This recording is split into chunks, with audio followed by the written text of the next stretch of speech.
গত এপিসোডে আমরা যেমনটি দেখেছিলাম যে ট্যাংশানের স্পিরিট মিউটেট হতে শুরু করেছিল এবং সে অজ্ঞান হয়ে গিয়েছিল। সে তার আগের জন্মের কথা মনে করছিল, যে কিভাবে মানুষ তাকে নিয়ে ঠাট্টা করত এবং তাকে আরও বেশি জ্ঞান অর্জন করতে বাধা দেওয়া হয়েছিল।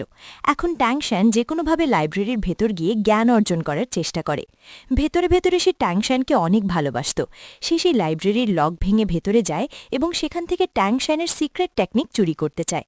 সে চাইলে বাইরে পাহারা দেওয়া সৈন্যদের মেরে ফেলতে পারত, কিন্তু সে তার সেক্টকে খুব ভালোবাসত এবং সে চায়নি তাদের কোনো ক্ষতি হোক। সে শুধু নতুন নতুন টেকনিক শিখতে চাইছিল, তাই সে চুপি চুপি লুকিয়ে ভেতরে যায় এবং সিক্রেট টেকনিকগুলো চুরি করার চেষ্টা করে। সে সেই সিক্রেট টেকনিকগুলো দেখতে পায়, যার আশেপাশে অনেক ফাঁদ পাতা ছিল, যার টেকনিকগুলোর পাহারা দিচ্ছিল। সে কোনোভাবে সেগুলোকে ডিঅ্যাক্টিভেট করে দেয়, যার আওয়াজ শুনে এল্ডাররা তখনই সেদিকে দৌড়ে আসেন। কিন্তু ট্যাংশান তাদের হাত থেকে বাঁচতে বাঁচতে নিজের জায়গায় ফিরে আসে এবং সেই টেকনিকগুলো মুখস্থ করে নেয়। এখন যখনই এল্ডাররা তাকে জিজ্ঞেস করেন, সে বলে যে অন্য সবার জন্য এটি লেভেল 3 সিকিউরিটি হতে পারে, কিন্তু তার কাছে এসব কিছুই না। সে চাইলে সবকিছুই নিয়ে নিতে পারত। সে বলে যে এই অপরাধের জন্য তাকে মৃত্যুদণ্ড দেওয়া উচিত।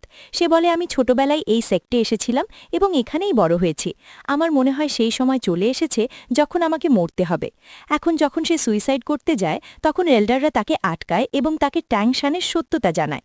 আসলে ট্যাংশান একসময় খুব বড় সেক্টে পরিণত হয়েছিল এবং পুরো দুনিয়ায় এর জয় জয়কার ছিল। কিন্তু সেক্টের ভেতর ধনী এবং গরিবের বৈষম্য বেড়ে গিয়েছিল। গরিব লোকেরা কিছু শিখতে চাইলে তাদের বাধা দেওয়া হতো, আর যারা নিচু বংশের লোক ছিল তাদের কাছে এত শক্তি ছিল না যে তাদের বিরুদ্ধে লড়াই করবে। এভাবেই অনেক বৈষম্য তৈরি হয়েছিল। সেখানে তুমি সেক্টের বাইরের লোক হয়েও এই সেক্টের সবচেয়ে শক্তিশালী টেকনিক হাসিল করেছ। তুমি সেক্টের হয়ে কাজ করলে সেক্টের অনেক লাভ হবে, কারণ তুমি অনেক প্রতিভাবান। কিন্তু এল্ডারদের একটি গ্রুপের বিরোধিতা করছিল, তাই আমি তোমাকে ক্ষমা করে দিলেও বাকিদের থেকে তোমাকে বাঁচাতে পারব না। সে যখন এল্ডারদের কথা মনে করছিল, তখনই তার চোখ খোলে এবং সে নিজেকে এবং নিজের সোলকে অক্ষত দেখে খুব খুশি হয়। কিন্তু তখনই ট্যাংশানের পিঠ থেকে নিজে নিজেই স্পাইডার লেগস বের হতে শুরু করে এবং অস্কার এটি দেখে খুব অবাক হয়। এখন মিস্টার জাও এটিকে কন্ট্রোল করতে বলেন, ফলে ট্যাংশান আবার ধ্যান শুরু করে এবং অনেক কষ্টের পর সেই স্পাইডার লেগসগুলোকে কন্ট্রোল করতে সক্ষম হয়।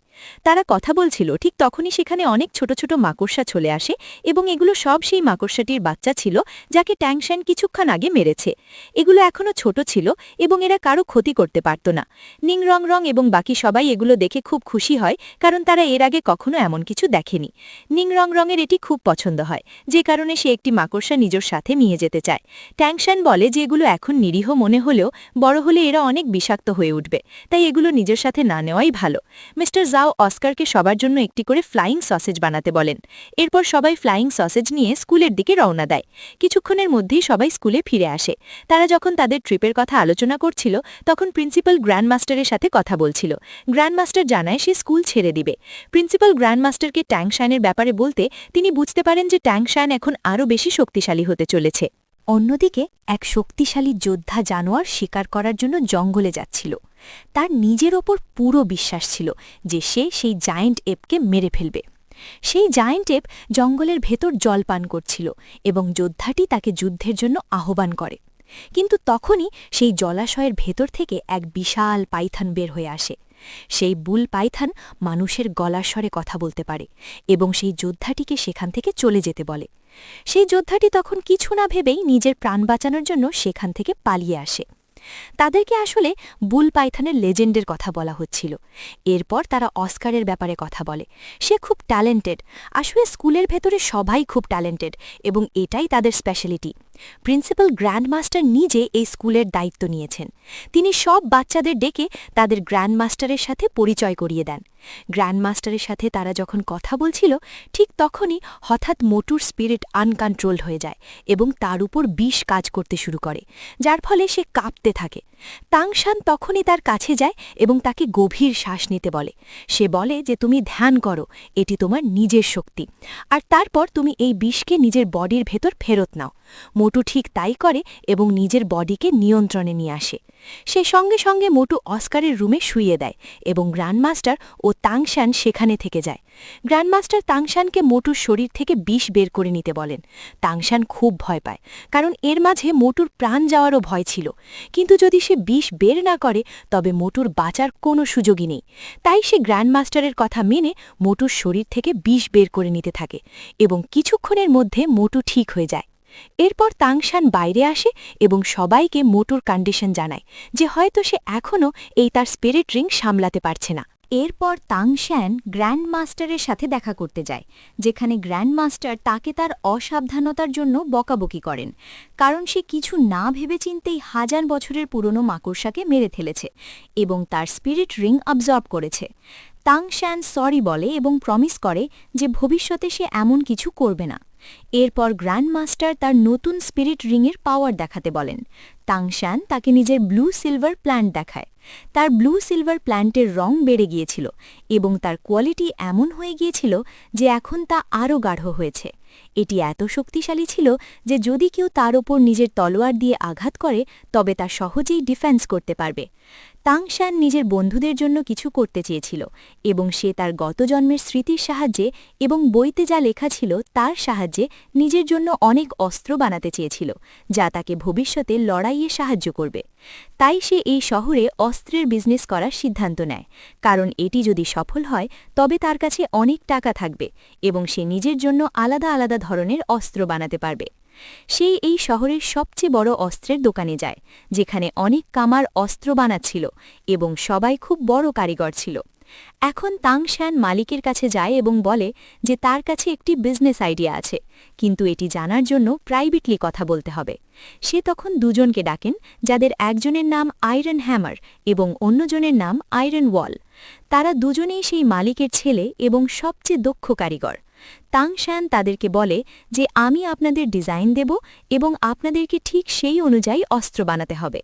আমরা এখন থেকে অনেক ভালো ভালো অস্ত্র বানাবো, যা বিক্রি করে আমরা যেই প্রফিট পাব তা শেয়ার করে নেব।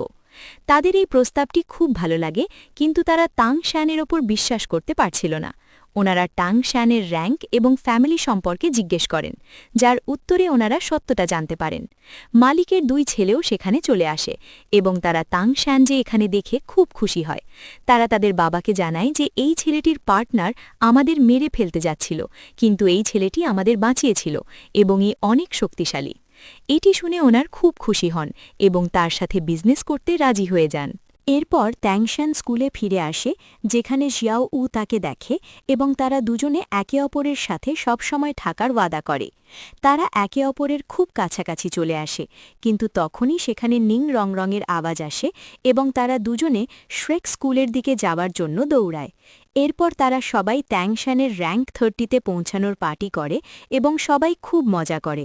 পরের দিন গ্র্যান্ড মাস্টার নিজে সবার ট্রেনিং শুরু করার জন্য লাইনে দাঁড় করান। সেখানে তিনি বলেন যে এখন তোমাদের লড়াই শুরু হবে। তিনি দাই এবং অস্কারকে ডাকেন এবং তাদের একে অপরের সাথে লড়াই করতে বলেন, কিন্তু খেয়াল রাখতে হবে যেন কারো চোট না লাগে। আর যখন তুমি তাংশানের সাথে ফাইট করবে তখন তাংশান কোনো স্পিরিট রিং ব্যবহার করবে না। এটি শুনে মিস্টার দাই বলেন যে তাংশান তার স্পিরিট রিং ব্যবহার করতে পারে, কারণ আমি তাকে আমার থার্ড স্পিরিট রিংয়ের সাথে টক্কর দেব। কিন্তু গ্র্যান্ড মাস্টার মানা করেন এবং বলেন যে যদি তাংশান মাকড়সার পা ব্যবহার করে তবে তুমি জ্যান্ত বাঁচবে না। এটি শুনে সবাই হাসতে থাকে, কিন্তু গ্র্যান্ড মাস্টার তাংশানকে মাকড়সার পা ব্যবহারের পারমিশন দিয়ে দেন। এখন তাদের দুজনের মধ্যে লড়াই শুরু হয় এবং তাংশান সেই মাকড়সার পা বের করে মিস্টার দাইয়ের সামনে দাঁড়ায়। মিস্টার দাই সেই পা থেকে বাঁচার চক্করে শরীরের কয়েক জায়গায় চোট পান। তাংশান তার বিষকে সরিয়ে নেয় এবং তারপর গ্র্যান্ড মাস্টার তাদের সবাইকে টিমের শক্তি এবং টিমকে সবসময় একসাথে হয়ে লড়াই করার জন্য মোটিভেট করেন। এরপর জিয়াও এবং নিং রং রঙের মাঝখানে লড়াই হয়, যা খুব আইকনিক লেভেলের ম্যাচ ছিল। যেখানে প্রথমে তো মিস্টার দাই দুর্বল হয়ে পড়ছিল, কিন্তু নিং রং রং নিজের ফুল পোটেনশিয়ালের সাথে লড়াই করতে থাকে। এরপর দুজন একে অপরের সাথে আইকনিক লেভেলের ফাইট করতে থাকে। এখন তাদের ফাইট দেখে গ্র্যান্ড মাস্টার জিয়াওকে নিজের থার্ড স্পিরিট রিং দেখাতে বলেন। এরপর জিয়াও এবং তাংশান নিজেদের মধ্যে লড়াই করে। তাংশান জিয়াওকে স্পাইডার ওয়েবে ফাঁসানোর চেষ্টা করে, কিন্তু জিয়াও খুব ফাস্ট এবং তার কাছে অনেক স্ট্রেংথ আছে, যে কারণে সে তা থেকে বেছে তাংশানের উপর অ্যাট্যাক করে এবং তাকে জোরে জাপটে ধরে, যার ফলে তাংশান আবারও স্পাইডার ওয়েব ব্যবহার করে এবং তারা দুজনেই এখন স্পাইডার ওয়েবে ফেসে যায়। তাদের মধ্যে আবারও খুব রোম্যান্টিক অ্যাঙ্গেল তৈরি হয়। অন্যদিকে মিস্টার দাই এবং মোটুর মধ্যে কেউ হারজিত হচ্ছিল না, তাই তাদের ম্যাচ থামিয়ে দেওয়া হয়। গ্র্যান্ডমাস্টার সবার ফাইট করার ভুলগুলো ধরিয়ে দেন এবং তাদেরকে ভুলগুলোর ব্যাপারে ভবিষ্যতে আরও বেশি খেয়াল রাখতে বলেন। এখন জিয়াউর পালা আসে এবং জিয়াউর কোনো ভুল গ্র্যান্ডমাস্টারের নজরে আসেনি, যাতে সবাই খুব অবাক হয়। গ্র্যান্ডমাস্টার জিয়াউর স্পিরিট রিং সম্পর্কে বলেন যে এর কারণে সে 1000 বছরের পুরনো লাইটনিং টেকনিক হাসিল করেছে এবং এটি ব্যবহার করে সে নিজেকে রিপোর্ট করতে পারে। যেহেতু সবাই কোনো না কোনো ভুল করেছিল, তাই সবাইকে পানিশমেন্ট দেওয়া হয় এবং পাথরে ভরা ব্যাগ তুলে চক্কর লাগানোর আদেশ দেওয়া হয়েছিল। জিয়াও কোনো ভুল করেনি, তবুও সে সবার সাথে চক্কর লাগাতে শুরু করে, কারণ সে তার বন্ধুদের এভাবে দেখতে পারছিল না। আর এভাবেই এই এপিসোডটি এখানেই শেষ হয়ে যায়। দেখা হচ্ছে পরের পর্বে। সে পর্যন্ত সবাই ভালো থাকুন, সুস্থ থাকুন। ভিডিওটি কেমন লাগলো কমেন্টে জানিয়ে যান। আর চ্যানেলে নতুন হয়ে থাকলে অবশ্যই সাবস্ক্রাইব করে বেল বাটনটি বাজিয়ে দিন।